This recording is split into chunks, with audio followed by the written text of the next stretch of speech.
Saudari-saudaraku yang terkasih, berjumpa kembali bersama saya, Inspirasiku di Antara.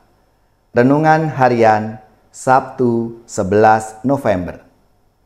Hari ini kita bersama seluruh gereja Katolik memperingati Santo Martinus dari Tours, seorang uskup. Selamat dan profisiat untuk saudara-saudara, gereja, paroki dan lembaga-lembaga yang pesta nama Santo Martinus. Semoga semangat dan teladan hidupnya memberi inspirasi dalam hidup dan karya pelayanan kita semua.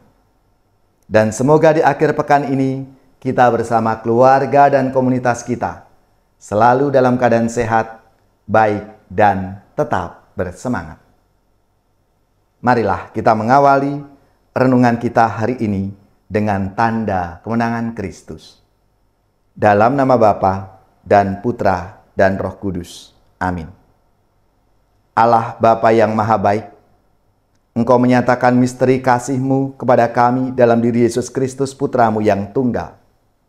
Semoga hidup kami memperlihatkan bakti setia kepada sabda Putra-Mu yang membawa kehidupan dan kebebasan kami, seperti yang telah diteladankan oleh Santo Martinus dari Tours. Sebab Dialah yang hidup dan berkuasa bersama Dikau dalam persatuan Roh Kudus, Allah sepanjang segala masa. Amin.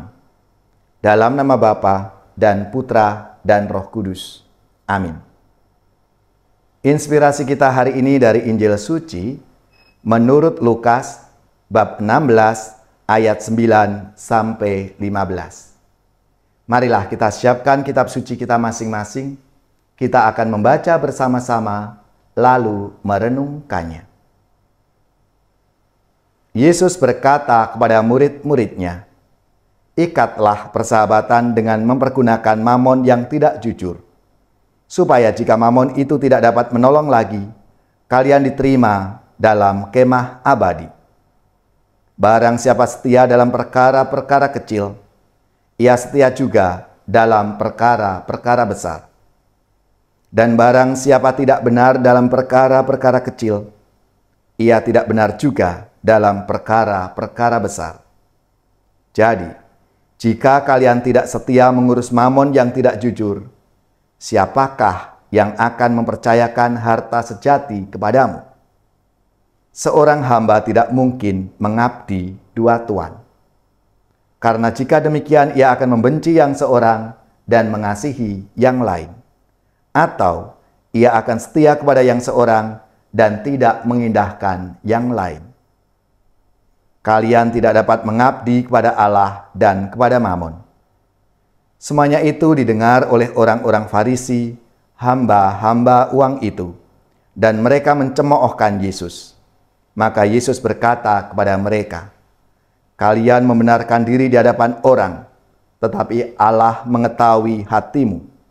Sebab apa yang dikagumi manusia dibenci oleh Allah." Demikianlah sabda Tuhan. Terpujilah Kristus.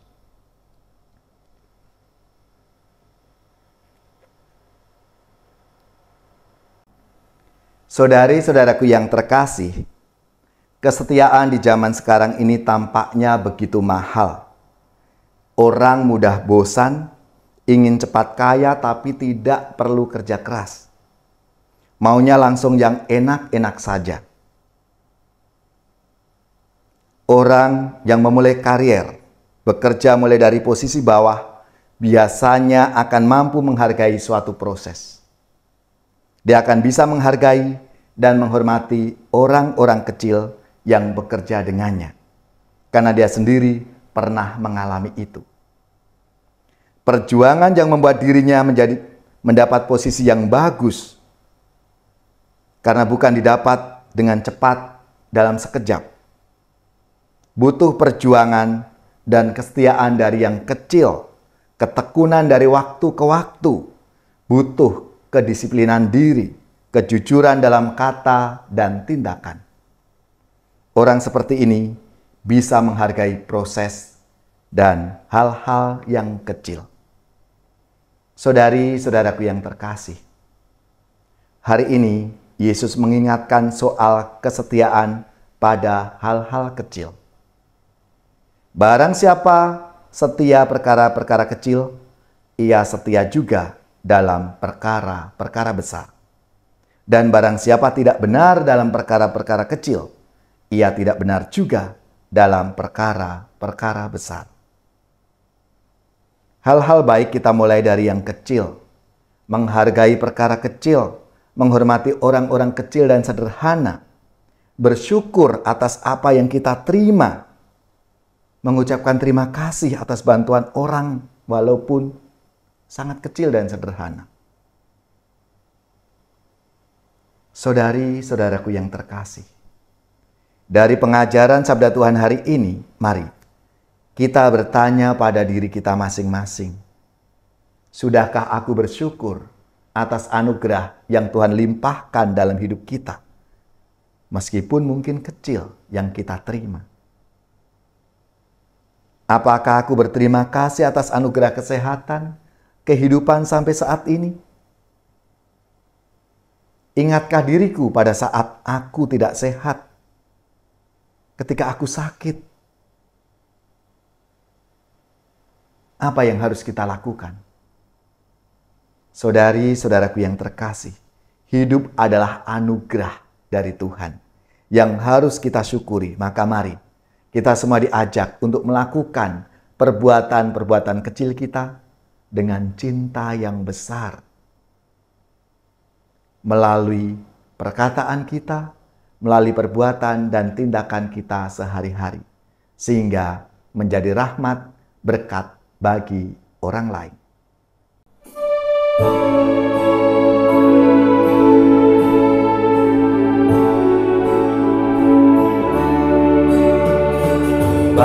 Bahagia manusia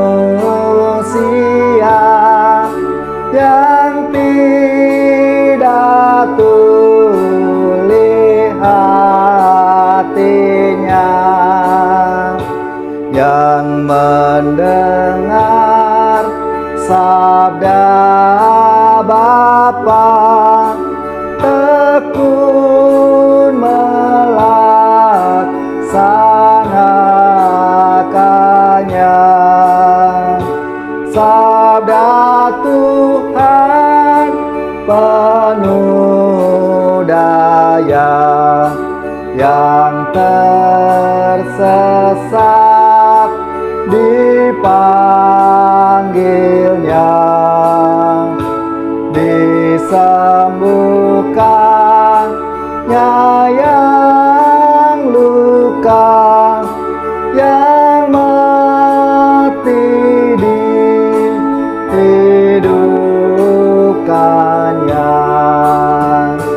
Bahagia manusia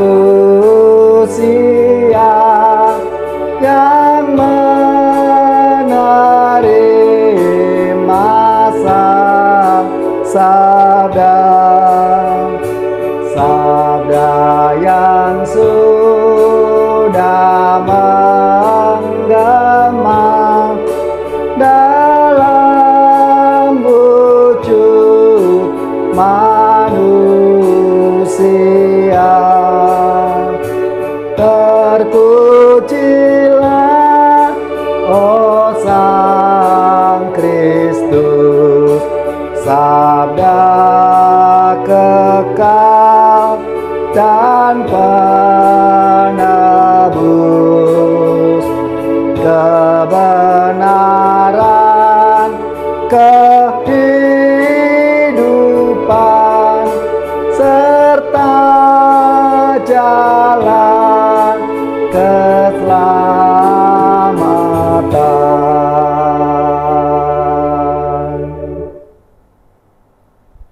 Saudari-saudaraku yang terkasih, marilah kita mengakhiri renungan kita hari ini dengan mohon berkat Tuhan, dan kita akan menerima tugas perutusan.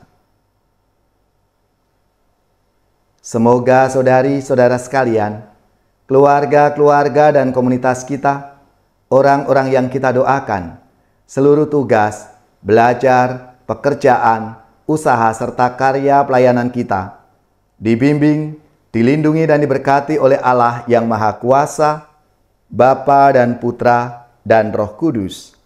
Amin.